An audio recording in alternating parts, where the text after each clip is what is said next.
नमस्कार दोस्तों, उत्कर्ष की ऑनलाइन पेपर टेस्ट सीरीज में आपका स्वागत है और मैं उमेश कुमार। अब हम चर्चा करने वाले हैं 2019 आईएएस पीटी में 2019 आईएएस प्री में या फिर ये कह सकते हैं यूपीएससी प्री में आने वाले इकोनॉमी वाले क्वेश्चनों के बारे में। क्या क्वेश्चन पूछे गए थे इकोनॉमी में और उनका हल किस प्रकार से करना था, या फिर आगे की आपकी क्वेश्चन हल करने की रणनीति कैसी होगी। लगभग 20 क्वेश्चन अपने पास में है जिनका अपन यहाँ पे चर्चा करेंगे, जिनको सोल्व करने की प्रयास अपने द्वारा किया जाएगा। यानी आईएसपीटी में जो इकोनॉमी के क्वेश्चन आए हैं उनके बारे में चर्चा करते हैं। आपकी स्क्रीन पर पहला क्वेश्चन, निम्नलिखित कथनों पर विचार कीजिए। भारत सरकार के द्वारा कोयला क्षेत्र का राष्ट्रीयकरण इंदिरा गांधी के कार्यकाल में किया गया। दूसरा ऑप्शन, वर्तमान में कोयला खंडों का आवंटन लॉटरी प्रक्रिया के आधार पर किया जाता है। भारत में हाल के समय तक घरेलू आपूर्ति की कमी को पूरा करने के लिए कोयले का आयात करता था, किंतु अब भारत कोयले का उत्पादन में आत्मनिर्भर है। निम्न में से कौन सा कथन सही है और कौन सा कथन गलत है, चेक करते हैं। अगर इस क्वेश्चन के बारे में बात करें दोस्तों, तो आपकी जानकारी के लिए बता दूं, भारत में कोयला खनन की बात करें तो भारत में इंदिरा गांधी के कार्यकाल में एक आपका एक्ट लाया गया था जिसका नाम है कोयला खनन एक्ट 1973। कोयला खनन एक्ट 1973, कोयला खनन एक्ट 1973 लाया गया। इस कोयला खनन एक्ट के तहत 1973 के तहत सरकार के द्वारा कोयला खनन की अनुमति प्रदान की गई और इसमें 84% जो हिस्सेदारी है वो कोल इंडिया लिमिटेड को दी गई। आपकी उन कंपनियों को भी कोयला खनन की जिम्मेदारी दी गई जो खनन से जुड़ी हुई थी, जो विद्युत उत्पादन से जुड़ी हुई थी और इसके साथ साथ में जो स्टील उत्पादन से जुड़ी हुई थी। यानी जिनके पास में कोई भी प्लांट थे, सरकार उनको कोयले के लिए आवंटन कर सकती थी। यहां पे नीलामी प्रक्रिया नहीं थी, सरकार के द्वारा उनको अनुमति प्रदान की जाती थी, नीलामी प्रक्रिया नहीं थी। लेकिन अब इसी प्रक्रिया के तहत देखा जाए तो सरकार के द्वारा इन कोयला खनन के लिए, ध्यान देना, इसी प्रक्रिया में सरकार के द्वारा कोयला खनन के लिए लगभग 204 खानों का आवंटन किया गया। लेकिन हुआ ये, खनन में भ्रष्टाचार के मामले केग के द्वारा नोट किए गए और सुप्रीम कोर्ट के कहने पर जब भ्रष्टाचार केग ने इसमें उजागर किया तो सुप्रीम कोर्ट के कहने पर इन खानों का आवंटन रद्द कर दिया गया। आवंटन रद्द कर दिया गया किसके कहने पर? सुप्रीम कोर्ट के कहने पर खानों का। अब सरकार ने सुप्रीम कोर्ट को कहा खानों के लिए या कोयला खनन के लिए एक अलग से एक्ट पारित किया जाए, एक अलग से नियम बनाए जाए। तो इसी को देखते हुए 2015 में कोयला खनन अधिनियम, कोयला खनन अधिनियम 2015 लाया गया और उस कोयला खनन अधिनियम के तहत क्या किया गया, इसमें निजी क्षेत्र को कोयला खनन की अनुमति दी गई। निजी क्षेत्र को कोयला खनन की अनुमति, यानी कोई भी कंपनी जो पूंजीगत कंपनी है वो भारत में कोयला खनन कर सकती है। एक काम ये किया गया। अब खानों का जो आवंटन है ये अनुमति के आधार पर नहीं, खानों का आवंटन नीलामी प्रक्रिया के आधार पर, यानी आवंटन के लिए नीलामी प्रक्रिया को अपनाया गया। अब इस नीलामी प्रक्रिया के साथ साथ में एक बात और भी की गई कि कोई भी अगर कंपनी कोयला खनन में आना चाहती है तो उसके लिए पूर्व में कुछ अनुभव की आवश्यकता थी। उस अनुभव की आवश्यकता को भी क्या किया गया, समाप्त कर दिया गया। पूर्व अनुभव की आवश्यकता को भी यहां पे क्या कर दिया गया, समाप्त कर दिया गया।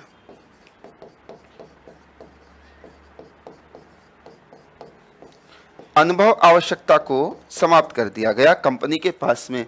अब कोयला खनन नीलामी प्रक्रिया के आधार पर किया जा रहा है और तब से लेकर अब तक नीलामी प्रक्रिया को क्या किया जा रहा है, माना जा रहा है। इस प्रक्रिया के तहत देखा जाए तो आज भारत की स्थिति कोयला खनन की मैं बात करूं तो आज भारत कोयला जो आपका भंडार है उस भंडार के मामले में विश्व में चौथे स्थान पर है। कोयला भंडार के मामले में भारत का स्थान चौथा और कोयला उत्पादन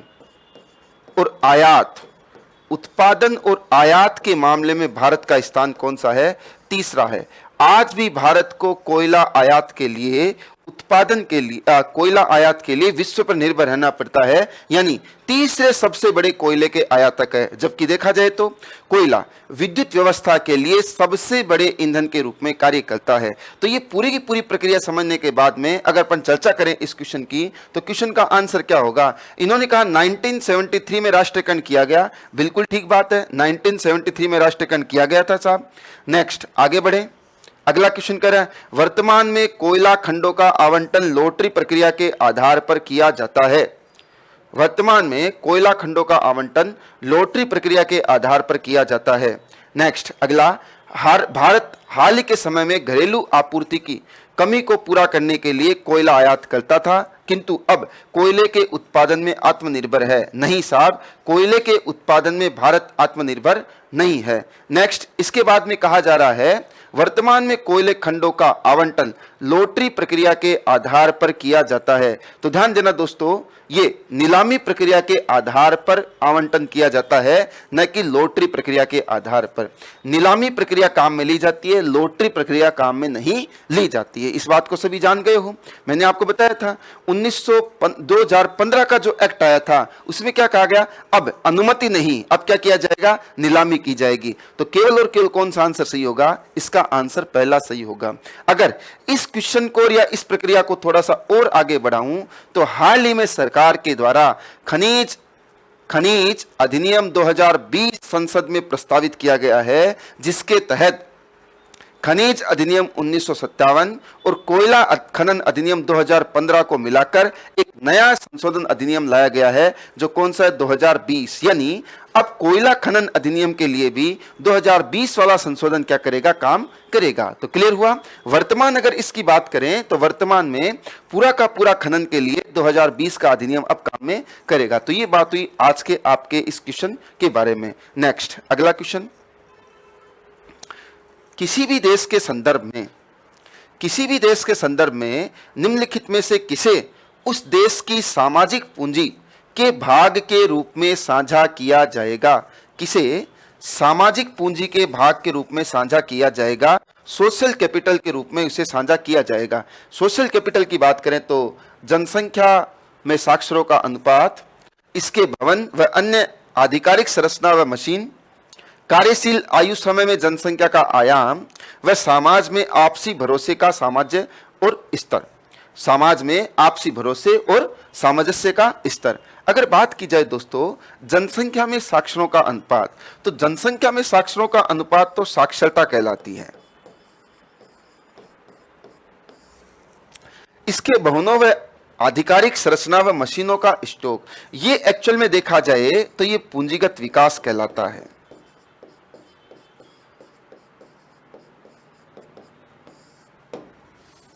कार्यशील आयु समय में जनसंख्या का आमाप, कार्यशील आयु समय में जनसंख्या का आमाप है वो दोस्तों अगर इसकी बात करें तो ये आपकी श्रम शक्ति है। तो फिर ये बात बच गई क्या, आप अगर सामाजिक पूंजी की बात करें तो सामाजिक पूंजी क्या कहा जाता है, समाज में आपसी भरोसा और सामंजस्य का स्तर। असल में किसी भी देश के लिए सामाजिक पूंजी उस निवासियों के लिए, उन निवासियों जो निवास करते हैं उस देश में, उनके पारस्परिक पहचान, साझा व्यवहार, साझा व्यवसाय यानी आपसी विश्वास और साझा व्यापार, जो आपस में साझी संस्कृति के साथ में, साझे उत्पादन के साथ में निवास करते हैं, उसे क्या कहा जाता है, सामाजिक पूंजी कहा जाता है, सोशल कैपिटल कहा जाता है। एक्चुअल में देखा जाए तो ये सोशल कैपिटल ही है जो समाज में आपसी वैमनस्य, भेदभाव, आपसी वैमनस्य, भेदभाव, जाति, लिंग आदि के आधार पर जो दंगे फसाद है उनको रोकने का काम करती है। और एक्चुअल में देखा जाए तो किसी भी समाज की अगर इस तरह की स्ट्रक्चर है, किसी भी अर्थव्यवस्था में सामाजिक पूंजी उपलब्ध है, तो वहां पर अर्थव्यवस्था की गति बढ़ेगी। क्योंकि जो भेदभाव, वैमनस्यता या फिर सांप्रदाय के कारण से जो दंगे फसाद होते हैं, उनके कारण से अर्थव्यवस्था को नुकसान होता है, और इस प्रक्रिया में किसी तरह का नुकसान होगा नहीं। सब एक दूसरे के साथ चलेंगे। एक साझी संस्कृति, साझी विरासत, साझा उत्पादन, साझा व्यवहार, साझा व्यवसाय के साथ में जब काम करते हैं तो उसे क्या कहा जाता है? सामाजिक पूंजी के रूप में उसे देखा जाता है। तो सामाजिक पूंजी वाला क्वेश्चन का आंसर क्या हो जाएगा? चौथा आंसर यहां पे सही होगा। नेक्स्ट, स्वतंत्र भारत में सुधारों के संदर्भ में निम्नलिखित में से कौन सा कथन सही है? स्वतंत्र भारत में रिफॉर्म के संदर्भ में कौन सा कथन सही है? हदबंदी कानून पारिवारिक जोत पर केंद्रित थे, न कि व्यक्तिगत जोत पर। भूमि सुधारों का प्रमुख उद्देश्य सभी भूमिहीन को कृषि भूमि प्रदान करना। इसके परिणाम स्वरूप नकदी फसलों की खेती कृषि का प्रमुख स्वरूप बन गई। भूमि सुधारों ने हदबंदी सीमाओं को किसी भी प्रकार की छूट की अनुमति नहीं दी। यानी कहने का मतलब हुआ, क्वेश्चन है वो भूमि सुधार से पूछा जा रहा है। देश में स्वतंत्रता के साथ में ही भूमि सुधारों की मांग तेज हुई, और वास्तव में कृषि आधारित अर्थव्यवस्था में इस बात की आवश्यकता पड़ी कि भूमि में सुधार किया जाए। और जब भूमि सुधार की बात आई तो भूमि सुधार दो प्रकार से हो सकते हैं। भूमि सुधार की जब बात आई, पहले बात करते हैं भूमि सुधार की, उसके बाद में आते हैं हदबंदी पे। भूमि सुधार की अगर चर्चा करें तो भूमि सुधार दो प्रकार से हो सकता है। एक आपका संस्थागत सुधार,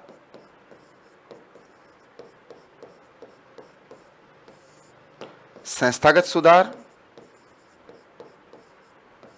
और दूसरा तकनीकी सुधार।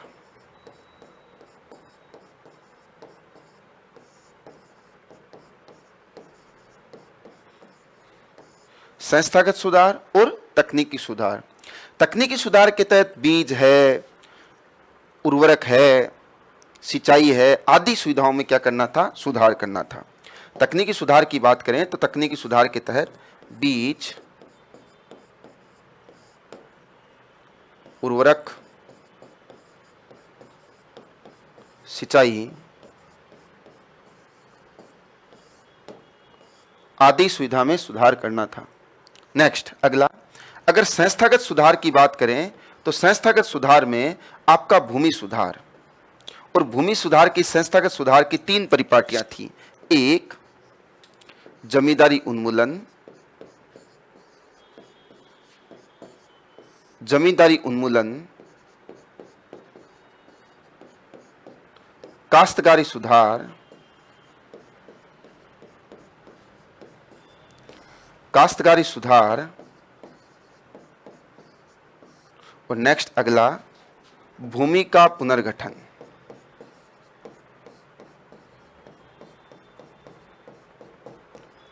इस भूमि के पुनर्गठन की प्रक्रिया को देखें तो इस भूमि के पुनर्गठन में हदबंदी, हदबंदी,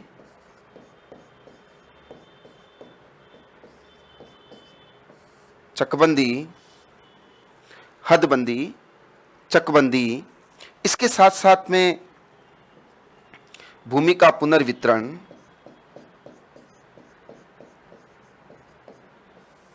आदि को शामिल किया गया। हदबंदी से मतलब हुआ भूमि के एक निश्चित सीमा का निर्धारण, भूमि की निश्चित सीमा का निर्धारण, या भूमि के निश्चित आकार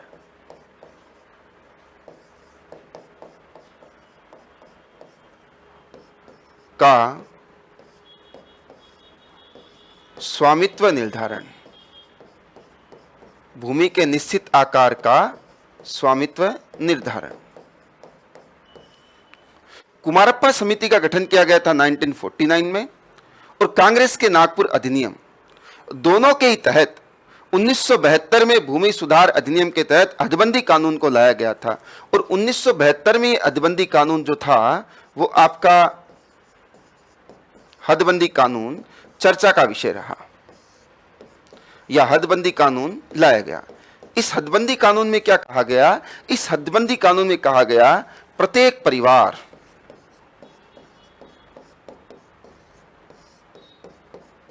और एक परिवार को व्यक्ति आधारित माना गया। एक परिवार में 5 सदस्य, 5 सदस्य के एक परिवार के लिए निश्चित भूमि की सीमा का निर्धारण किया गया।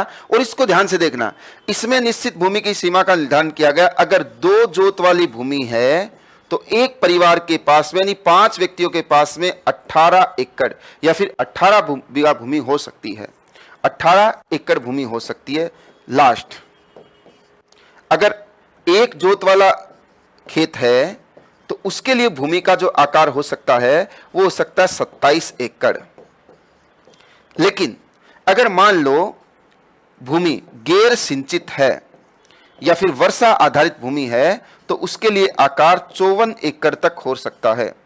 वर्षा आधारित भूमि के लिए आकार कितना हो सकता है? 54 एकड़ तक हो सकता है। लेकिन यहां पर अगर चर्चा की जाए, थोड़ी सी और इस प्रक्रिया को आगे बढ़ाएं तो आप देखोगे, आपको पता चलेगा कि जो भूमि का जो आवंटन किया गया था, अगर परिवार में सदस्यों की संख्या बढ़ती है तो प्रति सदस्य के आधार पर भूमि को बढ़ाया जा सकता है। भूमि आकार में वृद्धि प्रति सदस्य के आधार पर। इसका मतलब क्या हुआ? हदबंदी जो कानून था वो परिवार आधार पर नहीं, प्रति सदस्य के आधार पर था। मेन जो मुद्दा था वो भूमि सुधार करना और भूमि सुधार करके उत्पादन को बढ़ाना। आ जाते हैं मेन क्वेश्चन पर। तो भूमि सुधार पारिवारिक जोत पर केंद्रित थे, न कि व्यक्तिगत जोत पर। ये इसका ऑप्शन गलत है। भूमि सुधार व्यक्तिगत जोत पर केंद्रित थे। इसी का लाभ उठाकर बड़े बड़े भूस्वामियों ने अलग अलग अपने परिवारों का विभाजन कर दिया और व्यक्ति आधार पर परिवारों को विभाजित कर दिया। भूमि सुधारों का प्रमुख उद्देश्य सभी भूमिहीन परिवारों को भूमि प्रदान करना था। बिल्कुल यही उद्देश्य था, सभी भूमिहीन परिवारों को भूमिहीन परिवारों को भूमि प्रदान करना। इसके परिणाम स्वरूप नकदी फसलों की खेती कृषि का प्रमुख स्वरूप बन गई। आज तक भी नकदी जो खेती है वो तो प्रमुख आधार नहीं है। आज भी भारतीय कृषि में प्रमुख आधार खाद्यान्न खेती है। तो ये आंसर भी गलत हो गया। भूमि सुधारों ने हदबंदी की सीमाओं को किसी भी प्रकार की छूट अनुमति नहीं दी थी। अभी मैंने आपको कहा था जितने व्यक्ति बढ़ेंगे उस आधार पर भूमि की आकार में वृद्धि की क्या प्रदान कर दी गई थी? छूट प्रदान कर दी गई थी। तो ये ऑप्शन भी गलत हो गया। इसका मतलब तीसरे क्वेश्चन का आंसर कौन सा सही हुआ? भूमि सुधार का प्रमुख उद्देश्य क्या था? कृषि भूमि प्रदान करना। ठीक है, भूमिहीनों को कृषि भूमि प्रदान करना। नेक्स्ट आगे चर्चा करते हैं अगले क्वेश्चन पे। वैश्विक प्रतियोगिता रिपोर्ट, ध्यान दें, वैश्विक प्रतियोगिता रिपोर्ट यानी ग्लोबल कॉम्पिटिटिवनेस रिपोर्ट कौन प्रकाशित करता है? तो ध्यान दें मेरे प्यारे दोस्तों, ग्लोबल जो आपकी कॉम्पिटिटिव रिपोर्ट है वो प्रकाशित करता है विश्व आर्थिक मंच, world economy forum. World economy forum के द्वारा ये रिपोर्ट प्रकाशित की जाती है। अगर आपसे चर्चा करें, वर्ल्ड इकोनॉमी फोरम जो ये रिपोर्ट प्रकाशित करता है, इसके द्वारा 2004 से रिपोर्ट प्रकाशित की जा रही है। कब से? 2004 से रिपोर्ट प्रकाशित की जा रही है। वर्ल्ड कॉम्पिटिटिवनेस जो रिपोर्ट है वो 4 आधारों पर 12 सूचकों के साथ में प्रस्तुत की जाती है। 4 आधारों पर 12 सूचकों के साथ में प्रदर्शित की जाती है। अगर मैं इन आपसे 4 आधारों की बात करूं तो ये आपकी 4 आधार आप देखेंगे, मानव पूंजी,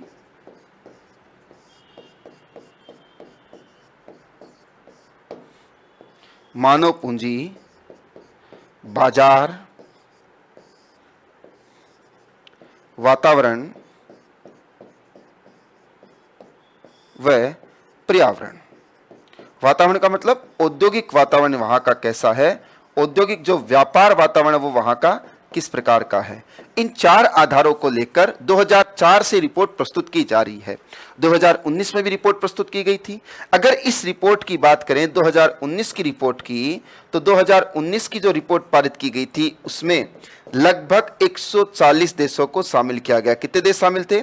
140 देश शामिल थे, जिसमें प्रथम स्थान पर सिंगापुर, यानी सबसे ज्यादा कॉम्पिटिटिवनेस कहां पर है? सिंगापुर में है। और भारत इस मामले में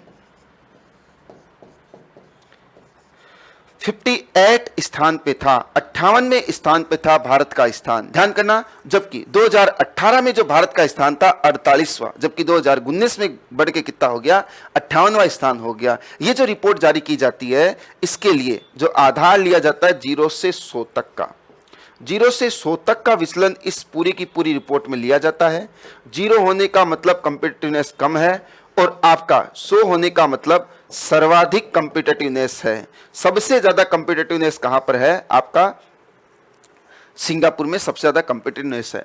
अब अगर इस क्वेश्चन पे बात ही कर रहे हैं तो एक बात और बताते हैं, WEF एक्चुअल में वर्ल्ड इकोनॉमिक फोरम क्या है? दोस्तों, अगर मैं आपसे चर्चा करूं वर्ल्ड इकोनॉमिक फोरम की, तो आपका वर्ल्ड इकोनॉमिक जो फोरम है वो एक NGO है या फिर गैर सरकारी संगठन है। गैर सरकारी संगठन है जो आपका स्विट्जरलैंड आधारित है। स्विट्जरलैंड आधारित आपका गैर सरकारी संगठन है, और इस स्विट्जरलैंड आधारित गैर सरकारी संगठन का गठन किया गया था 1971 में। 1971 में इसका गठन किया गया था, और 1971 में गठन किए गए इस अंतर सरकारी संगठन का जो मुख्यालय है वो जिनेवा स्विट्जरलैंड में इसका क्या है? मुख्यालय है। हर साल स्विट्जरलैंड के दावोस में इस प्रकार की मीटिंग आयोजित की जाती है WEF के द्वारा, जहां पर विश्व के सारे देश इकट्ठे होते हैं, और इकट्ठे होकर विश्व के हाल ही के आर्थिक परिदृश्य, प्रतिस्पर्धा, वहां का विश्व का जो आर्थिक स्थिति, औद्योगिक स्थिति, उन सभी पर क्या करते हैं? चर्चा करते हैं। एक्चुअल में देखा जाए तो ये एक अंतर सरकारी संगठन है, लेकिन इसकी महत्ता बहुत ज्यादा है। इस WEF के द्वारा, वर्ल्ड इकोनॉमिक फोरम के द्वारा केवल ग्लोबल कॉम्पिटिटिवनेस रिपोर्ट ही जारी नहीं की जाती है, इसके साथ साथ में जेंडर इक्वलिटी रिपोर्ट, आपकी अनुशासन रिपोर्ट, उसके साथ साथ में risk report, IT report, gender gap report, इन सारी रिपोर्टों को भी क्या किया जाता है? जारी किया जाता है। IT विश्व सूचना प्रौद्योगिकी रिपोर्ट, विश्व रिस्क रिपोर्ट, विश्व जेंडर गैप रिपोर्ट, ये भी किसके द्वारा जारी की जाती है? इस WEF के द्वारा जारी की जाती है। जेंडर गैप रिपोर्ट को कई बार यूपीएससी ने पूछा भी है, और यहां पर इसने किसके बारे में पूछ लिया? कॉम्पिटिटिवनेस रिपोर्ट के बारे में पूछ लिया। तो ध्यान करना, इसके अलावा भी अन्य रिपोर्टों को ये क्या करता है? जारी करता है। नेक्स्ट, अगले क्वेश्चन की चर्चा करें। दिए गए वर्ष में भारत में कुछ राज्यों में आधिकारिक गरीबी रेखाएं अन्य राज्यों की तुलना में उच्चतर है, क्योंकि क्या कहा गया है? दिए गए वर्ष में भारत के कुछ राज्यों में आधिकारिक गरीबी रेखाएं अन्य राज्यों की तुलना में उच्चतर है। एक्चुअल में देखा जाए तो गरीबी रेखा उपभोग के एक स्तर को बताती है। मूलभूत आवश्यकताओं की पूर्ति की उपलब्धता के लिए जितने पैसे खर्च किए जाते हैं उसके आधार पर गरीबी रेखा का निर्धारण किया जाता है। मान लीजिए ये आपका एक गरीबी रेखा है, इसे आप कहेंगे पॉवर्टी लाइन।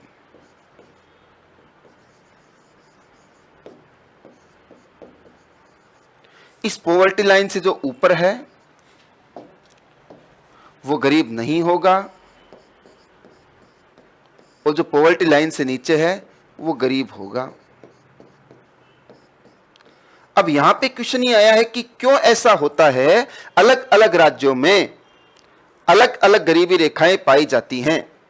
जैसे मान लीजिए महाराष्ट्र के लिए यह है कि यहां पे गरीबी रेखा है, राजस्थान के लिए यहां पे गरीबी रेखा है। अलग अलग राज्यों के लिए गरीबी रेखा अलग अलग क्यों है? तो सीधी सी कहानी, गरीबी रेखा एक उपभोग के स्तर को बताती है। हर राज्य में उपभोग के लिए जो वस्तुओं की खरीद की जाती है उनकी दर अलग अलग है, उनकी कीमत अलग अलग है, और कीमत के आधार पे देखेंगे तो उपभोक्ता खर्च भी अलग अलग हो जाएगा, तो गरीबी रेखा भी क्या हो जाएगी? अलग अलग हो जाएगी। तो अब चर्चा करते हैं क्वेश्चन की, गरीबी की दर अलग अलग राज्य में अलग अलग होती है। नेक्स्ट, अगला, कीमत स्तर अलग अलग राज्य में अलग अलग होता है। सकल राज्य उत्पाद अलग अलग राज्यों में अलग अलग होता है। सार्वजनिक वितरण की गुणवत्ता अलग अलग राज्यों में अलग अलग होती है। अगर देखा जाए तो इस क्वेश्चन का आंसर क्या होगा? कीमत स्तर अलग अलग राज्यों में अलग अलग होता है, क्योंकि कीमत स्तर उपभोग खर्च को बढ़ा देता है। कीमत स्तर भाई क्या है? गरीबी एक्चुअल में एक उपभोग खर्च के आधार पर तो देखते हैं। अगर जहां पर कीमत स्तर ज्यादा होगा वहां पर उपभोग खर्च भी ज्यादा होगा, और उपभोग खर्च ज्यादा होगा, एक आवश्यकता पूर्ति का उपभोग खर्च है, वो उस गरीबी रेखा को डिनोट करता है।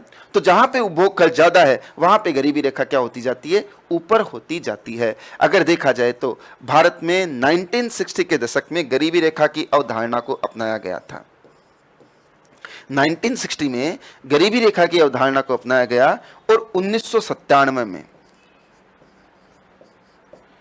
टीपीडीएस टारगेटेड डिस्ट्रीब्यूशन सिस्टम के तहत इस गरीबी रेखा के तहत दो भागों में पूरे देश को विभाजित कर दिया गया था, एक बीपीएल और दूसरे एपीएल, बिलो पॉवर्टी लाइन और above poverty line. Below poverty line यानी जिसके पास में इतनी भी क्षमता नहीं है कि इन मूलभूत आवश्यकताओं को पूरा कर पाए, और अबो पॉवर्टी लाइन जो इस मूलभूत आवश्यकताओं वाली स्थिति की क्या है? ऊपर है। नेक्स्ट अगला, निम्नलिखित कथनों पर विचार कीजिए। क्रय शक्ति समता, परचेजिंग पावर पैरिटी, विनिमय दरों की गणना विभिन्न देशों में एक समान वस्तुओं व सेवाओं के मूल्य की तुलना कर की जाती है। पीपीपी के संदर्भ में भारत विश्व की छठी सबसे बड़ी अर्थव्यवस्था है। ध्यान दें, क्रय शक्ति समता, क्रय शक्ति समता का मतलब क्या हुआ?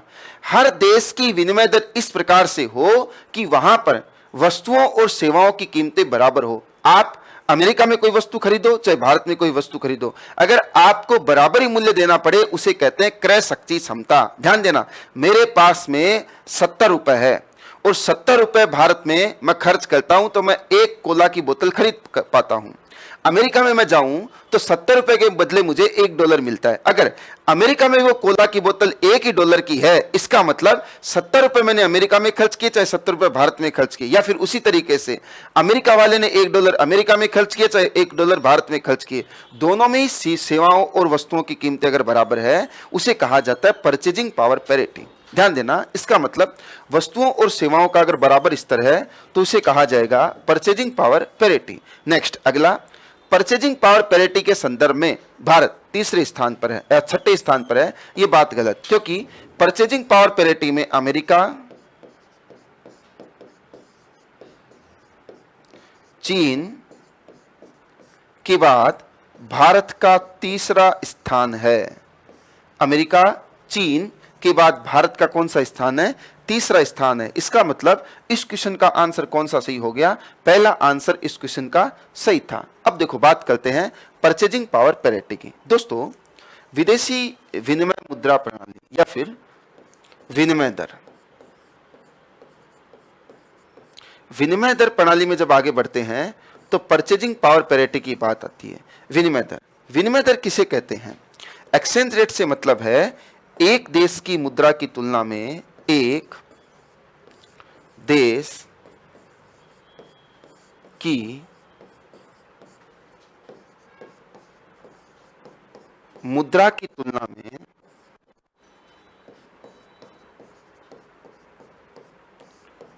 में दूसरे देश की मुद्रा की कीमत, दूसरे देश की मुद्रा की कीमत, एक देश की मुद्रा की तुलना में दूसरे देश की मुद्रा की कीमत क्या कहलाती है? आपकी विनिमय दर कहलाती है। जैसे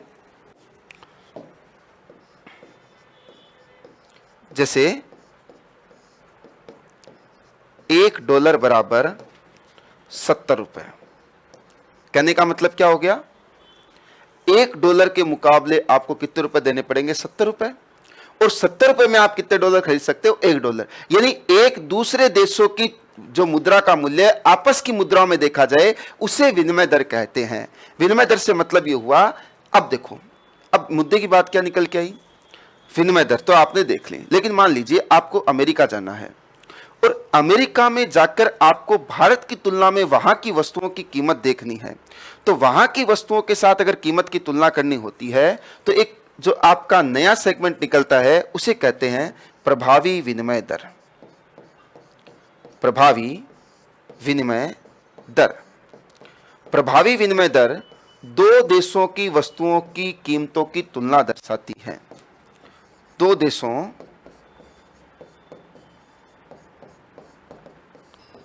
के मध्य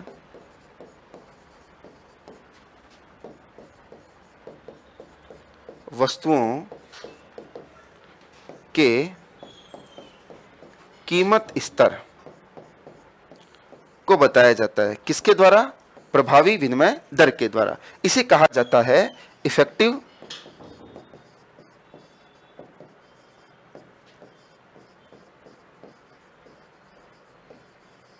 एक्सचेंज रेट। अगर इफेक्टिव एक्सचेंज रेट की बात करेंगे दोस्तों, तो इफेक्टिव एक्सचेंज रेट क्या होती है? इफेक्टिव एक्सचेंज रेट होती है ई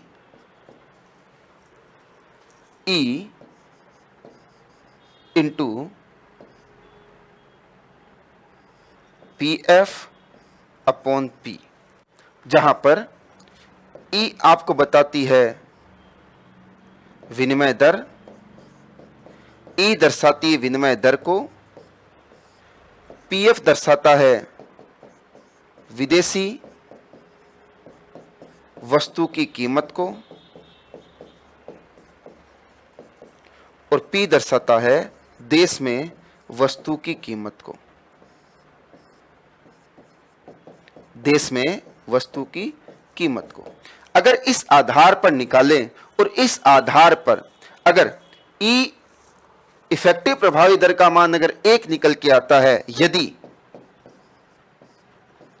EXR इफेक्टिव एक्सचेंज रेट अगर 1 होती है तो इसे क्या कहा जाता है? इसे कहा जाता है परचेजिंग पावर पैरिटी। यानी सभी जगह पर एक ही जैसा मूल्य हो तो इसे कहा जाता है परचेजिंग पावर पैरिटी। यानी परचेजिंग पावर पैरिटी किसको बताता है? वस्तुओं और सेवाओं के समान मूल्य को, स्तर को अलग अलग देशों में जो है उनको ये क्या करता है? बताता है। क्लियर हुआ दोस्तों? तो ये बात थी किसके बारे में पूछा गया था? Purchasing power parity. यानी एक सवाल विदेशी विनिमय दर से ही पूछा गया था। हर बार इस तरह के सवाल को पूछा जाता है। नेक्स्ट अगला, पिछले 5 वर्षों में खरीफ की फसलों की खेती के संदर्भ में निम्नलिखित कथनों पर विचार कीजिए। धान की खेती के अंतर्गत क्षेत्रफल अधिकतम रहा। धान की खेती के अंतर्गत क्षेत्रफल अधिकतम रहा। अगर मैं आपसे चर्चा करूं तो धान की खेती के अंतर्गत जो क्षेत्रफल रहा था वो रहा था 42 मिलियन हेक्टेयर। 42 million hectare. यहां पे कह रहा है ज्वार की खेती के अंतर्गत तिलहन की खेती के अंतर्गत क्षेत्र की तुलना में अधिक है। अगर मैं आपसे चर्चा करूं ज्वार की खेती, तो ज्वार की खेती का जो आपका हिस्सा था वो 5.1 मिलियन हेक्टेयर। अगर अपन बात करें तिलहन की खेती, तो तिलहन की खेती के तहत जो क्षेत्रफल था वो 23 मिलियन हेक्टेयर। 23 मिलियन हेक्टेयर तिलहन के तहत आपका जो क्षेत्रफल था। अगर ज्वार की बात करें, मक्का की बात करें, कपास की बात करें, गन्ना की बात करें, तो मक्का का जो क्षेत्रफल था वो 9.9 मिलियन हेक्टेयर। अगला क्या कह रहा है? अगला कह रहा है कपास की खेती का क्षेत्र गन्ने की खेती के क्षेत्रफल के तुलना में अधिक है। अगर देखा जाए तो कपास के अंतर्गत जो क्षेत्रफल अपने पास आता है वो आता है 10.8 मिलियन हेक्टेयर। 10.8 million hectare. और गन्ने के तहत जो क्षेत्रफल आता है वो आता है 4.4 मिलियन हेक्टेयर। अब बात करते हैं दोबारा से इस क्वेश्चन की, ध्यान से देखना। ये क्या कह रहा है? धान की खेती के अंतर्गत क्षेत्रफल अधिकतम है। तो पता चल रहा है बिल्कुल धान की खेती के अंतर्गत 42 मिलियन हेक्टेयर क्षेत्रफल है, यानी सबसे बड़ा क्षेत्रफल धान की खेती के अंतर्गत है। नेक्स्ट अगला, ज्वार की खेती के अंतर्गत क्षेत्र तिलहन की खेती के तुलना में ज्यादा है। भैया ज्वार के अंतर्गत 5.1 मिलियन हेक्टेयर और तिलहन के अगर देखा जाए तो आपका 23 मिलियन हेक्टेयर। इसका मतलब ये ऑप्शन क्या हो चुका है? गलत हो चुका है। नेक्स्ट अगला, कपास की खेती का क्षेत्र गन्ने की खेती के क्षेत्र की तुलना में अधिक है। कपास की खेती का क्षेत्र गन्ने की खेती की तुलना में अधिक है। नहीं भाई, हाँ भैया बिल्कुल ठीक है, कपास की खेती का क्षेत्र गन्ने की खेती की तुलना में अधिक है, क्योंकि कपास का 10.8 और गन्ने का 4.4 मिलियन हेक्टेयर है। गन्ने की खेती के अंतर्गत क्षेत्रफल निरंतर घट रहा है। बिल्कुल, गन्ने की खेती का जो क्षेत्रफल है लगातार रूप से क्या होता जा रहा है, कम होता जा रहा है। अगर इस क्वेश्चन के ऑप्शन को देखेंगे तो ऑप्शन आपके पास में क्या आ जाएगा, पहला और तीसरा ऑप्शन सही है, यानी आंसर क्या होगा इसका, ए आंसर इसका सही होगा। देखो दोस्तों ध्यान देना, इसका मतलब ये हुआ, ये पूरा का पूरा डाटा कृषि के आधार पर इकोनॉमिक सर्वे में दिया जाता है, कौन से क्षेत्र में कितने प्रतिशत कृषि की जा रही है। इसका मतलब ये हुआ इकोनॉमिक सर्वे से डायरेक्ट क्वेश्चन आ रहा है, जिसको हमें पढ़ना आवश्यक है। अब मुद्दे की बात ये रही कि ये कह रहा है कि भाई गन्ने की खेती के अंतर्गत क्षेत्र निरंतर घटा है। ये क्वेश्चन कैसे पता चला, तो हमेशा ध्यान करो दोस्तों, कोई जरूरी नहीं है हर चीज आपको आए। जब अपन ने इनको चेक किया तो पता चला पहला और तीसरा आंसर तो सही है। इस आंसर का अपने को पता नहीं है तो किस तरीके से इस क्वेश्चन को अटेम्प्ट करें। जब दूसरा ऑप्शन देखा तो दूसरा, तीसरा, चौथा, तो भैया दूसरा ऑप्शन तो गलत है, तो ये तो हो ही नहीं सकता था किसी भी हालत में।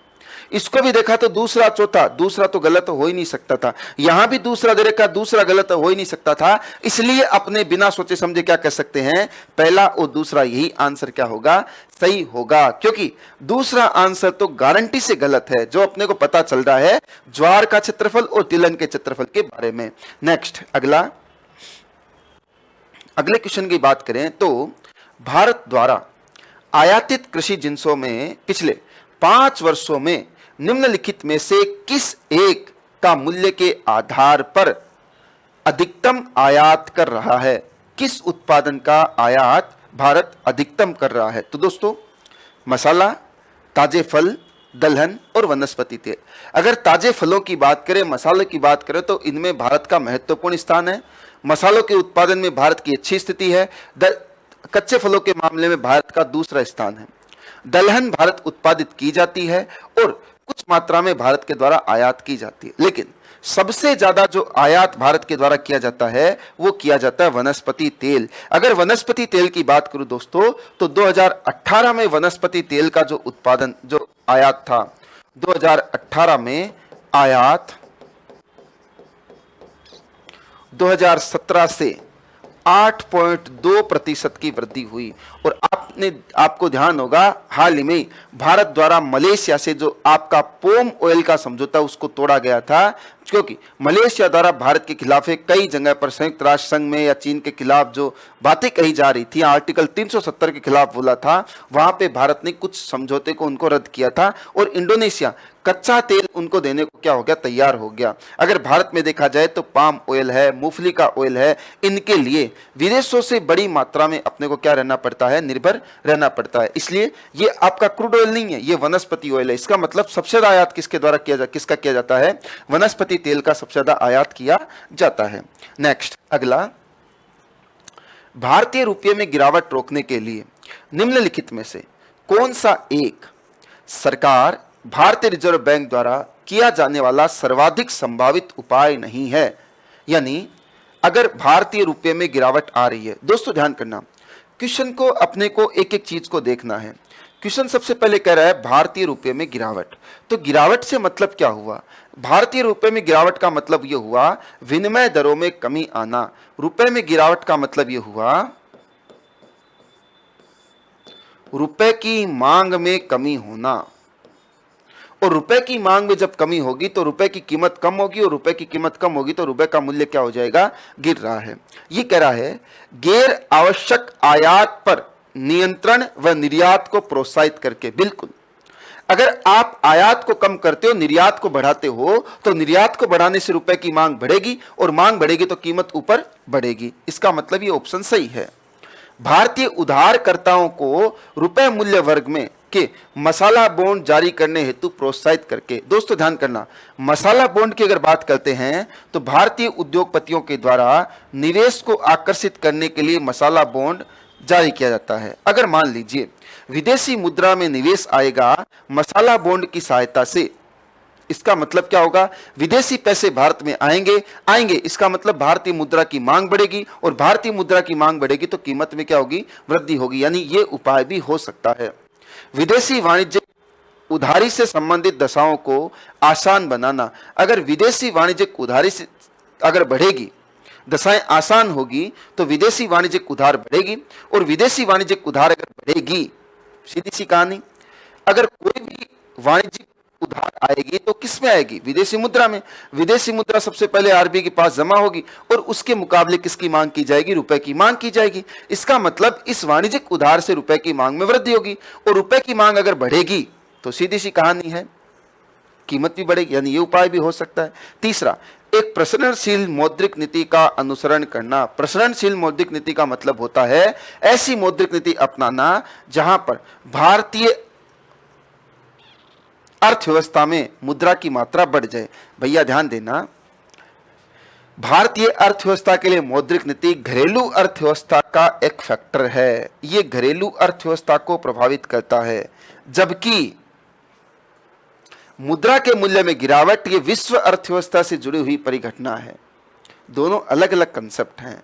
इसका मतलब ये नहीं हो सकता है। तो क्वेश्चन का आंसर कौन सा सही होगा, क्वेश्चन का आंसर सही होगा डी, यानी एक प्रसरणशील मौद्रिक नीति का क्या लगाना, अनुमान, अनुसरण करना। हमेशा ध्यान करना, रुपए के मूल्य को या मांग को बढ़ाने के लिए भारत सरकार क्या कर सकती है, आयात को कम कर सकती है, निर्यात को बढ़ा सकती है, विदेशी उधारी को बढ़ा सकती है, निवेश क्षेत्र को बढ़ा सकती है, कोई बॉन्ड जारी कर सकती है।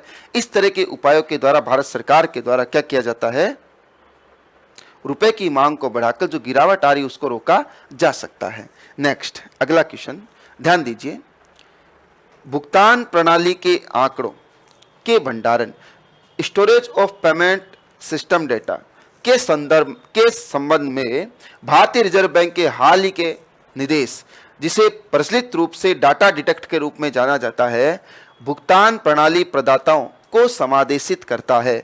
यहां पर अगर इस क्वेश्चन को समझें तो 3-4 यहां पर बेसिक पॉइंट है। एक, भुगतान प्रणाली आंकड़ों का भंडारण, और दूसरा डेटा डिटेक्ट। एक्चुअल में देखा जाए तो आप पेटीएम काम में लेते हो, आप डेबिट कार्ड काम में लेते हो, क्रेडिट कार्ड काम में लेते हो, ये करते क्या है, ये भुगतान प्रणाली आधारित व्यवस्था है, यानी इनके माध्यम से भुगतान प्रणाली की जाती है। अब भुगतान प्रणाली कोई भी बंदा कर सकता है, कोई भी कंपनी आकर भुगतान प्रणाली में हिस्सा ले सकती है। जैसे मान लीजिए वीजा है, मास्टर है। एक्चुअल में क्या है, जैसे आप कार्ड काम में लेते हो, वीजा का है, मास्ट्रो का है, ये एक्चुअल में भुगतान प्रणाली प्रदाता है। इन सभी पर नियंत्रण रखने हेतु आरबीआई का जो एक एक्ट है वो आपका भुगतान व समाधान प्रणाली अधिनियम 2007, भुगतान व समाधान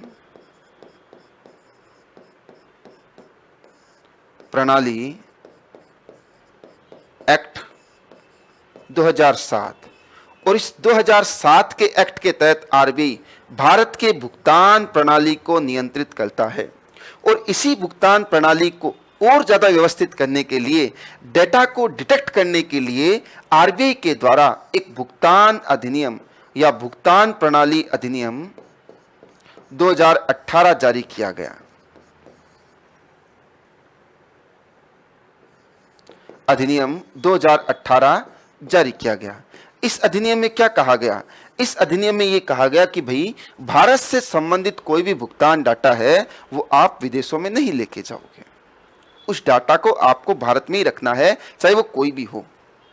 नेक्स्ट, अगला, अगर कोई भी कंपनी भारत में भुगतान प्रणाली सेवा उपलब्ध कराती है तो उसे अपना डाटा वर्ष के अंत में आरबीआई को सौंपना होगा, जिससे भारत के पास, आरबीआई के पास से पूरे के पूरे डाटा आ जाए।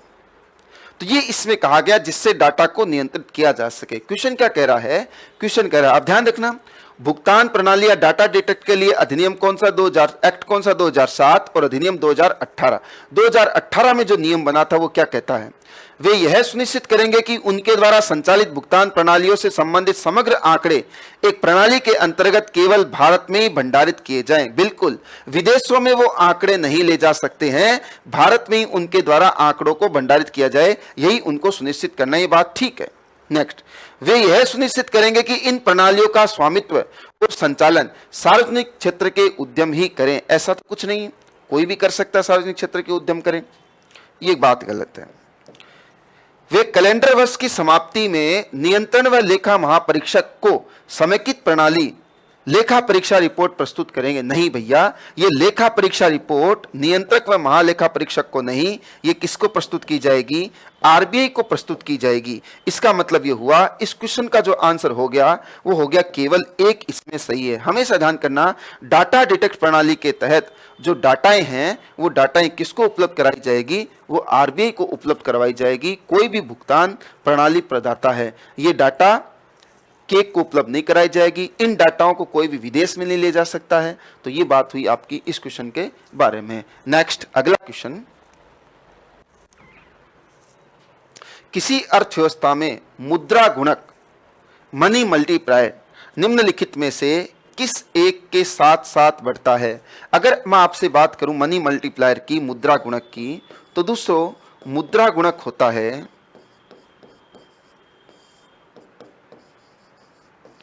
M3 upon M0। अब बात यह आएगी M3 अपॉन M0, तो M क्या है और यहां पर M0 क्या है? तो अगर अपन चर्चा करें तो M0 यहां पर उच्च शक्ति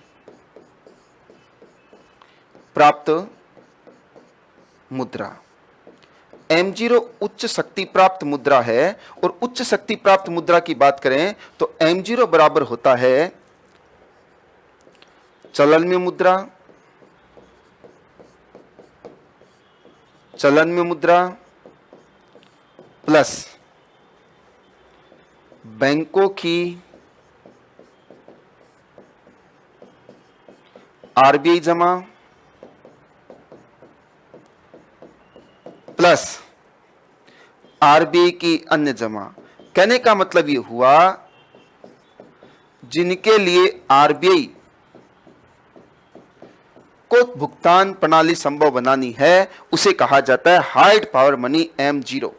और M3 आरबीआई के द्वारा मुद्रा प्रणाली में M1, M2, M3 और M4 चार भागों में आरबीआई मुद्रा को बांटती है। यहां से अगर M3 की बात करें तो M3 को समस्त मौद्रिक स्रोत कहा जाता है, जिसमें M1 प्लस बैंकों की बैंक की सावधि जमा को स्वीकार किया जाता है। सभी लोग जान रहे हैं M3 में M1 प्लस सावधि जमा को क्या किया जाता है? स्वीकार किया जाता है। वैसे देखा जाए तो हमेशा M3 M0 से ज्यादा होता है। M3 किससे ज्यादा होता है? M0 से ज्यादा होता है। अब आप देख रहे हो, ये कह रहा है मुद्रा गुणक निम्नलिखित किस एक के साथ में बढ़ता है? अगर बैंक में जमाओं का अनुपात बढ़ता रहेगा तो मुद्रा गुणक भी बढ़ता जाएगा। क्यों? क्योंकि मुद्रा गुणक क्या है? M3 plus M3 upon M0, M3 upon M0। M3 जहां पर समस्त मौद्रिक स्रोत है, या इसे क्या कहा जाता है? समस्त मुद्रा स्रोत कहा जाता है। तो समस्त मुद्रा स्रोत में जो आपका जमा का उत्पाद जैसे जैसे बढ़ेगा वैसे वैसे मल्टीप्लायर भी क्या होता जाएगा? बढ़ता जाएगा। तो ये क्या करे? आरक्षित नकदी अनुपात में वृद्धि नहीं, जनता की बैंकिंग आदतों में वृद्धि। बिल्कुल, अगर जनता की बैंकिंग आदतों में वृद्धि होगी तो हमेशा ध्यान करना M3 का मान बढ़ेगा, और M3 का मान बढ़ेगा तो मुद्रा गुणक अपने आप ही क्या हो जाएगा दोस्तों? बढ़ जाएगा। तो ये बात हुई इस 11वें क्वेश्चन के बारे में। नेक्स्ट, अगला, सेवा क्षेत्र उपागम किसके कार्य क्षेत्र के अधीन क्रियान्वित किया गया था? सेवा क्षेत्र उपागम किसके कार्य क्षेत्र के अधीन क्रियान्वित किया गया था? यहां पे बात आ रही सेवा क्षेत्र की। सेवा क्षेत्र का मतलब वह क्षेत्र जो बैंकिंग, हाँ, सेवा क्षेत्र की अगर मैं आपसे चर्चा करूं तो सेवा क्षेत्र में शिक्षा, स्वास्थ्य, शिक्षा, स्वास्थ्य, परिवहन,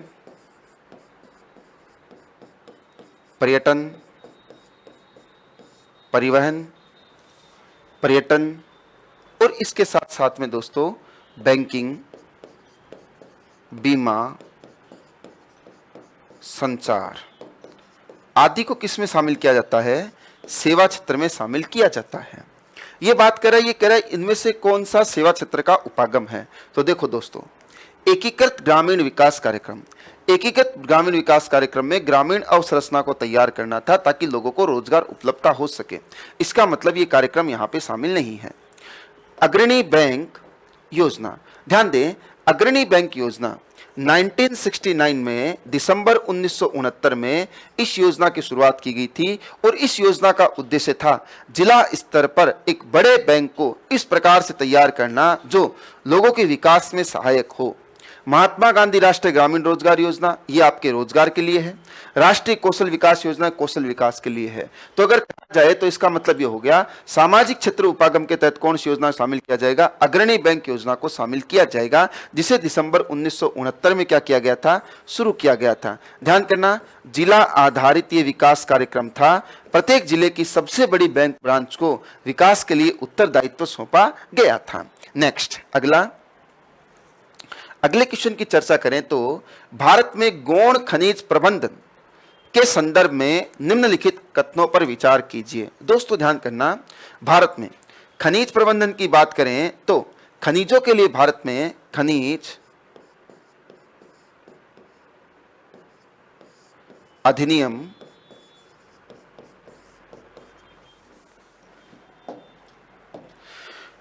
भारत में खनिज विकास अधिनियम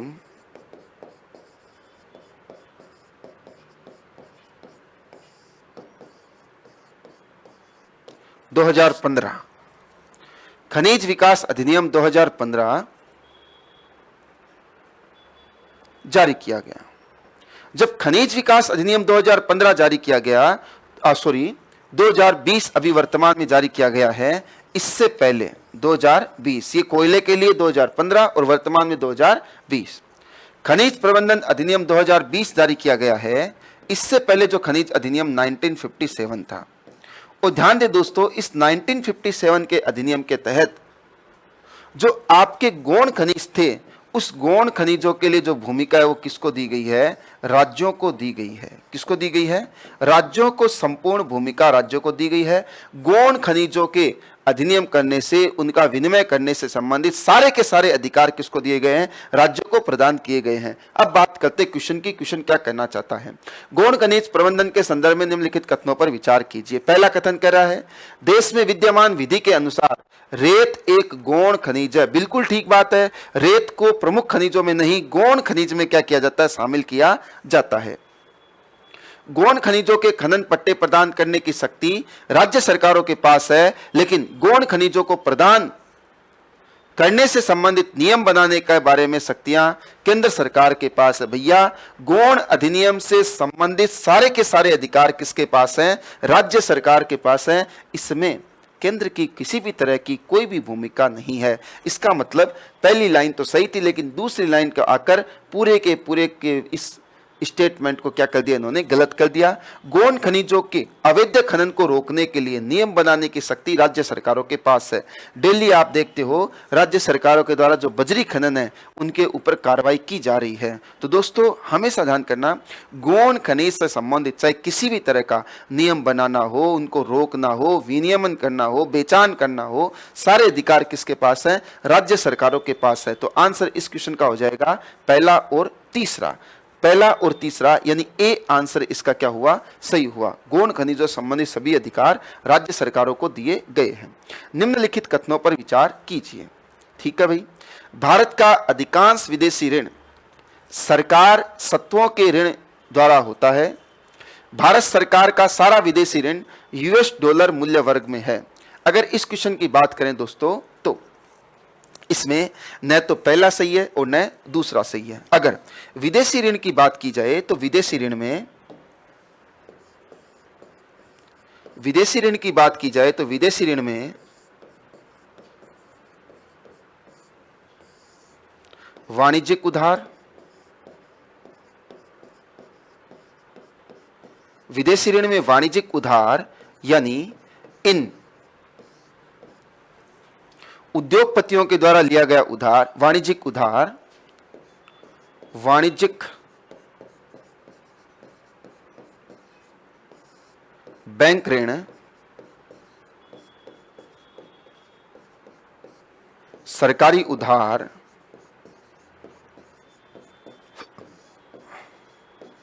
सरकारी उधार और इसके साथ साथ में विदेशी जमा को शामिल किया जाता है। दोस्तों ध्यान करो, इस जो वर्तमान में जीडीपी का 20% जो वाणिज्यिक जो अपना उधार है उसकी अगर चर्चा करें तो सबसे ज्यादा एक नंबर पर वाणिज्यिक उधार, दूसरे नंबर पर वाणिज्यिक बैंक, तीसरे नंबर पर सरकार के द्वारा उधार और चौथे नंबर पर विदेशी जमा को स्वीकार किया जाता है या इस मात्रा में इनकी उपलब्धता है। यानी सबसे ज्यादा सरकारी उधार नहीं है, सबसे ज्यादा वाणिज्यिक उधार है। आंसर ये गलत हो गया। नेक्स्ट अगर मैं आगे बढ़ूं तो भारत सरकार का सारा विदेशी ऋण यूएस डॉलर मूल्य वर्ग में है। बिल्कुल आप ध्यान करें, भारत सरकार का ज्यादातर ऋण यूएस डॉलर में है, लेकिन सारा यूएस डॉलर में नहीं है। यूएस डॉलर में, उसके बाद में एसडीआर में, उसके बाद में जापानी मुद्रा येन में, आपका पौंड में, यूरो में, इनमें भारत सरकार के द्वारा क्या लिया जाता है? उधार लिया जाता है। तो ये बात गलत है कि भारत सरकार का संपूर्ण ऋण यूएस डॉलर में है। येन, पौंड, यूरो में भी भारत सरकार के द्वारा ऋण लिया जाता है। तो क्वेश्चन का आंसर कौन सा सही हो गया? डी इस क्वेश्चन का सही आंसर हो गया। नेक्स्ट अगला, भारत में किसी वाणिज्य बैंक की परिसंपत्ति में निम्नलिखित में से क्या शामिल नहीं है? वाणिज्य बैंक की परिसंपत्ति में किसे शामिल नहीं किया जा सकता है? दोस्तों इस क्वेश्चन को अगर आगे बढ़ाएं उससे पहले थोड़ा सा इसके बारे में जानते हैं। परिसंपत्ति, परिसंपत्ति से आपका तात्पर्य होता है आपके असेट्स। असेट्स से मतलब ये होता है जिनसे आपके पास में कुछ आय या फिर आपके पास में कुछ उत्पादक स्रोत उपलब्ध है, उसे क्या कहा जाता है? असेट। जैसे आपके पास में अगर जमीन है तो आपका असेट्स हो गया, संसाधन हो गया, आपकी परिसंपत्ति हो गई। अगर आपने कहीं से उधार ले रखी तो आपकी क्या होगी? लायबिलिटी होगी। अब जैसे मान लो बैंक है, बैंक के पास में तरल में कोई भी मुद्रा रखी हुई है, उसकी तरलता है, वो उसका क्या है? असेट्स है। बैंक ने आरबीआई के पास में कुछ जमा करा रखे हैं, आरबीआई के पास में बैंक की मुद्रा पड़ी है, वो भी बैंक का क्या? असेट्स है। कभी भी आरबीआई से मुद्रा मांग सकती है। बैंक ने ऋण दिया है, वो भी बैंक का क्या? असेट्स है। आपने बैंक से ऋण लिया, बैंक आपसे वापस वसूल करेगी, असेट्स हो गया। बैंक के द्वारा मान लो कहीं पे निवेश किया गया है, वो भी बैंक का क्या हो गया? असेट्स हो गया। बैंक के द्वारा अल्प सूचना पर जो कॉल मनी दी गई है, वो भी बैंक का क्या हो गया? असेट्स हो गया। बैंक के द्वारा आपको सबसे पहले अग्रिम रूप से उपलब्ध पैसा उपलब्ध कराया गया। अग्रिम का मतलब आपके खाते में नहीं था और आपको बैंक ने क्या कर दिया? जमा करा दिया। इसे अधिनिकासी कहते हैं। ओवरड्राफ्ट, ओवरड्राफ्ट सुविधा बैंक ने जो उपलब्ध कराई है वो भी क्या है दोस्तों? आपकी बैंक का असेट्स है। जैसे मान लीजिए बैंक ने आपको क्रेडिट कार्ड दे रखा है और क्रेडिट कार्ड से आपने पैसा खर्च कर दिया, तो बैंक के पास में असेट्स हो गया कि नहीं हो गया? क्यों? क्योंकि बैंक का पैसा आपने खर्च किया, आप बैंक को भुगतान करोगे। लेकिन बैंक में जो आपने जमा कराई है वो बैंक का असेट्स नहीं है, वो बैंक का दायित्व है। ध्यान देना, आपने जो जमा कराया है वो बैंक का दायित्व है, असेट्स नहीं है। यहां पे बात कर रहा है बैंक के असेट्स में किसे शामिल नहीं किया जाता? तो जमा को बैंक के असेट्स में शामिल नहीं किया जाता। बाकी अग्रिम है, निवेश है, मांग, अल्प सूचना पर जो कॉल मनी है, जो शॉर्ट टर्म मनी है, जो बैंक के द्वारा उपलब्ध कराई जाती है, वो सारे के सारे बैंक के असेट्स हैं, वापस आएंगे। दो चीजें होती है हमेशा, एक दायित्व, एक असेट्स। असेट्स जो आपकी परिसंपत्ति है, दायित्व जो आपकी देनदारी है। तो अगर आपने जैसे मान लीजिए आपने अपने चालू खाते में या करंट जो आपके सेविंग खाते में 2 लाख रुपए जमा कराए, 2 लाख रुपए कभी भी आप बैंक से मांग सकते हो, तो बैंक की देनदारी है। लेकिन अगर आपने 2 लाख रुपए का बैंक से लोन ले लिया तो बैंक का वो क्या हो गया? असेट्स हो गया। नेक्स्ट अगला क्वेश्चन, भारत के संदर्भ में मुद्रा संकट के जोखिम को कम करने में निम्नलिखित में से किस किस कारक का योगदान है? दोस्तों मुद्रा संकट, मुद्रा संकट का मतलब होता है, मुद्रा संकट का मतलब होता है विनिमय दरों का कम हो जाना। विनिमय दर का कम होना और इसके साथ साथ में विदेशी मुद्रा भंडार, विदेशी मुद्रा भंडार जो आरबीआई के पास पड़ा रहता है वो लगभग समाप्त होने की स्थिति में आ जाए या उसका अत्यधिक कम हो जाना। अगर ऐसी स्थिति आती है तो उसे मुद्रा संकट कहा जाता है। क्यों कहा जाता है? क्योंकि आपकी विनिमय दर कम हो गई है, इसका मतलब आयात के लिए आपको पैसा ज्यादा देना पड़ेगा। और दूसरी बात, आयात आप विदेशी मुद्रा में करते हो और विदेशी मुद्रा भंडार बिल्कुल कम हो चुका है, इसका मतलब अब आप आयात भी नहीं कर सकते, और अगर आयात नहीं कर सकते इकोनॉमी चलेगी कैसे? जैसे 1991 में भारत में जो आपका मुद्रा संकट आया था। अब ये कह रहा है किस किस कारण का योगदान है, किस कारण से कम किया जा सकता है, कौन से कारण है जो कम करने में योगदान कर सकते हैं। भारत के आईटी सेक्टर में विदेशी मुद्रा का अर्जन। भाई आईटी सेक्टर के कारण से अगर विदेशी मुद्रा आएगी तो क्या होगा? विदेशी मुद्रा भंडार बढ़ेगा, और मुद्रा आएगी तो मांग बढ़ने से रुपए की कीमत भी बढ़ेगी, तो ये आपका शामिल हो सकता है। नेक्स्ट, सरकारी व्यय के बढ़ने का। अगर सरकारी व्यय बढ़ेगा तो उससे तो लोग ज्यादा मांग ही करेंगे, मांग करने से आयात ज्यादा होगा, तो ये ऑप्शन गलत है। विदेशी भारतीयों द्वारा भेजे गए धन का। अगर विदेश में बैठे हुए भारतीय अगर धन भेज रहे हैं, जिसे आप रेमिटेंस कहते हैं, रेमिटेंस कर रहे हैं, इसका मतलब विदेशी मुद्रा भंडार बढ़ेगा, और विदेशी मुद्रा भंडार बढ़ेगा तो जो आपका मुद्रा संकट है वो क्या हो जाएगा? कम हो जाएगा। इसका मतलब ये भी बात सही है। तो कौन सा ऑप्शन इसमें सही हो सकता है? इसमें सही होगा पहला और तीसरा, यानी बी ऑप्शन इसमें सही है। विदेशी जो मुद्रा संकट के लिए विदेशी मुद्रा भंडार को भी बढ़ाना है और विनिमय दर को भी नियंत्रित करना है। इसके लिए रुपए की मांग को बढ़ाना पड़ेगा, और विदेशों से जो विदेशी पूंजी है उनका आगमन ज्यादातर भारत में होना चाहिए। इसके अलावा निवेश को बढ़ाकर, इसके अलावा निवेश को बढ़ाकर, उधारी को बढ़ाकर विदेशी जो मुद्रा संकट है या जो मुद्रा संकट है उससे क्या किया जा सकता है? निपटा जा सकता है। नेक्स्ट, अगला क्वेश्चन, पंजीकृत विदेशी पोर्टफोलियो। निवेशकों द्वारा उन विदेशी निवेशकों को जो स्वयं सीधे पंजीकृत कराए बिना भारतीय स्टॉक बाजार का हिस्सा बनना चाहते हैं, निम्नलिखित में से क्या जारी किया जाता है? दोस्तों ध्यान करना, विदेशी निवेश की अगर मैं आपसे चर्चा करूं तो विदेशी निवेश दो प्रकार का होता है। अगर विदेशी निवेश की आपसे चर्चा की जाए तो विदेशी निवेश दो प्रकार का होता है, एक एफडीआई और एक एफपीआई। एक एफपीआई। अगर एफपीआई की चर्चा करें तो एफपीआई एक होता है एफआईआई, एक होता है एफआईआई, इसके अलावा एक होता है पी नोट्स जिसे आप प्रोमिजरी नोट्स कहते हैं, और एक इसे कहा जाता है क्वालिफाइड इन्वेस्टर्स। तीन प्रकार के शेयर बाजार में निवेश किए जा सकते हैं। अगर एफपीआई विदेशी पोर्टफोलियो इन्वेस्टमेंट या विदेशी पोर्टफोलियो निवेशक किसी कंपनी की सहायता से, संस्था की सहायता से आता है तो उसे एफआईआई कहते हैं। लेकिन अगर कोई ऐसा निवेशक जो अपनी पहचान को छुपाना चाहता है लेकिन निवेश करना चाहता है, तो पहचान को छुपाकर किया गया जो निवेश है उसे कहा जाता है पी नोट्स। क्या कहा जाता है?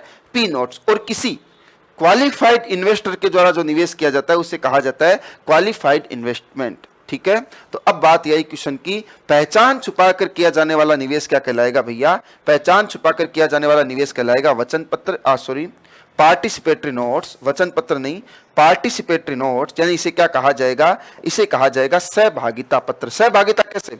विदेशी निवेशकों की संस्थागत निवेशकों को ये पैसा देता है, लेकिन उनको कहता है मेरी पहचान आप छुपा के रखोगे, यानी इसने अपनी सहभागिता की।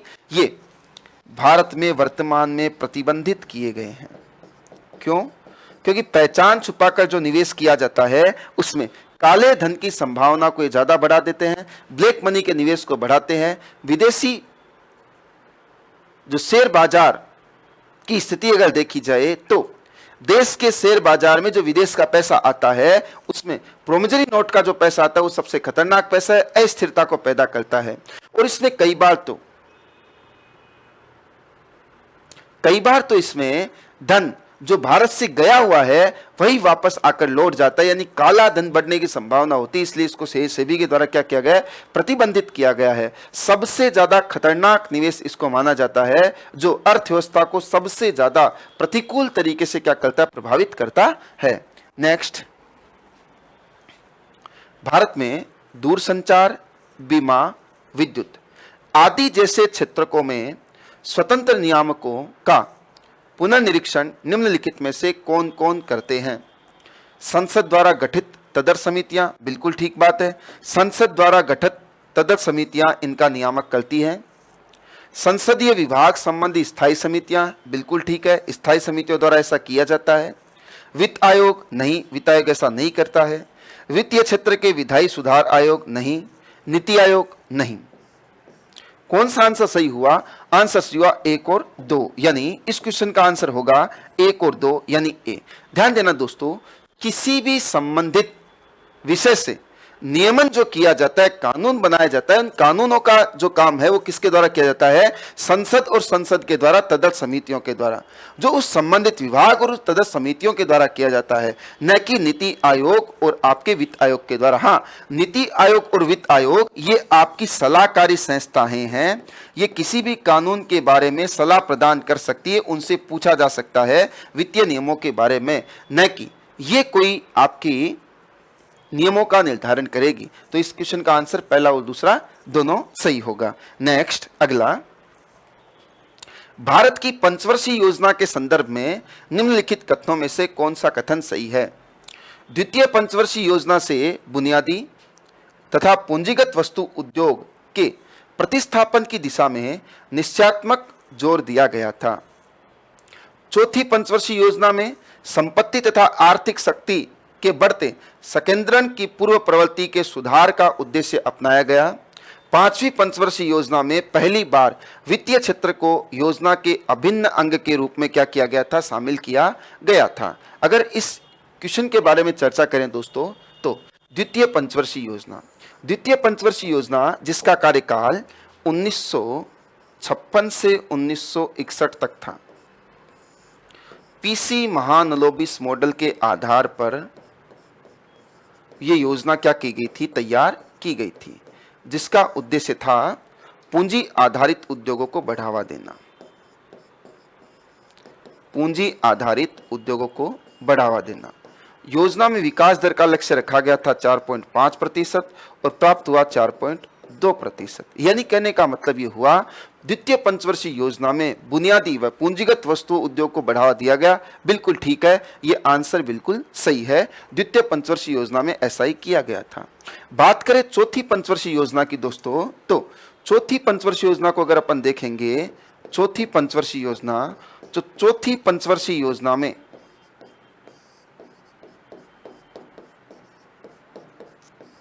इस पंचवर्षीय योजना का जो कार्यकाल था वो आपका 1969 टू 1974 था। और इस योजना के तहत दिसंबर 1969 में या फिर 1969 में एक एक्ट लाया गया था जिसका नाम था MRTP एक्ट। 1969 में एक एक्ट लाया गया जिसका नाम है MRTP एक्ट। MRTP एक्ट का मतलब ये हो गया मोनोपोली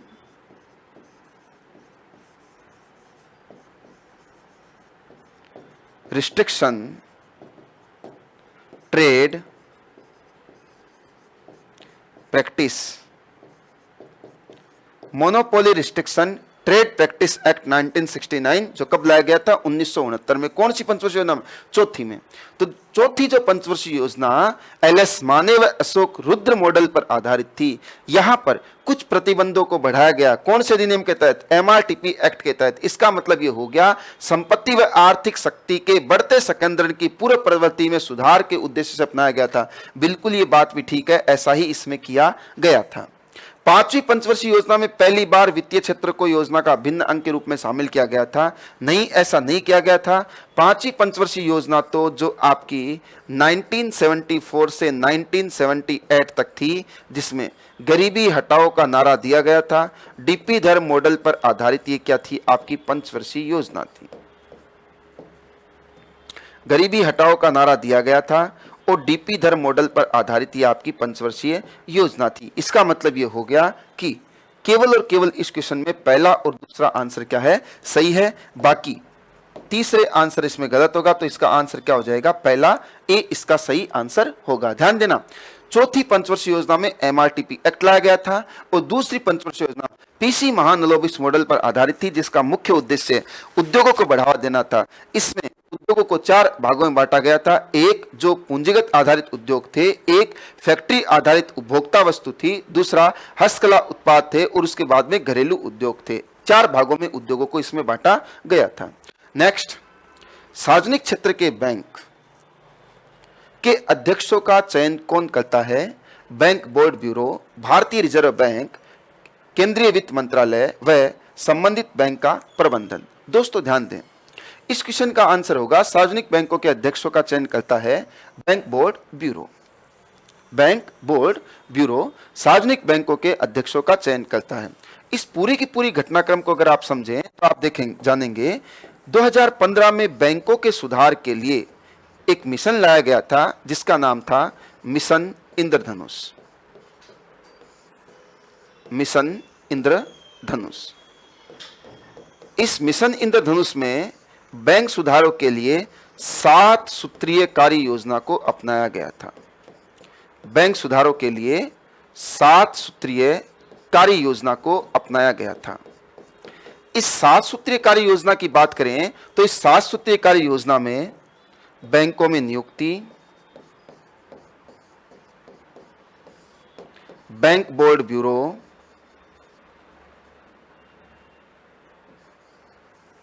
बैंक बोर्ड ब्यूरो की बात की गई थी।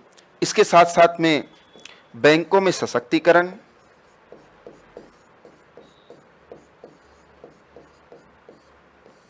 बैंकों का पूंजीकरण, बैंकों का सशक्तिकरण, बैंकों में पूंजीकरण, बैंकों में अनुशासन को बढ़ाना,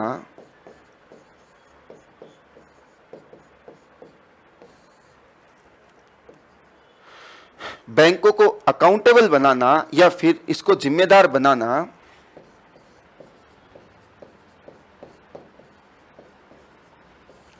और इसके साथ साथ में शासन में सुधार करना, ये 7 कार्य प्रणालियों के आधार पर आपका मिशन इंद्रधनुष लागू किया गया था। इसी मिशन इंद्रधनुष के तहत जो बैंक बोर्ड ब्यूरो था, इसकी स्थापना की गई, बैंक बोर्ड ब्यूरो की स्थापना की गई। ये बैंक बोर्ड ब्यूरो है जो 2016 में स्थापित किया गया था। 2016 में बैंक बोर्ड ब्यूरो की स्थापना की गई। यह 6 सदस्यीय आयोग है, 6 सदस्यीय निकाय, जिसमें से 6 सदस्य पेशेवर जो आपके सदस्य इसमें शामिल किए जाते हैं। 3 सदस्य बैंकिंग से संबंधित होते हैं। ध्यान देना, 3 सदस्य पूर्व बैंकिंग से संबंधित होते हैं, 2 पेशेवर और 1 सचिव स्तर का अधिकारी होता है। 3 सदस्य बैंकिंग से संबंधित, बैंकिंग से संबंधित इसमें 3 सदस्य शामिल किए जाते हैं, 2 सदस्य पेशेवर होते हैं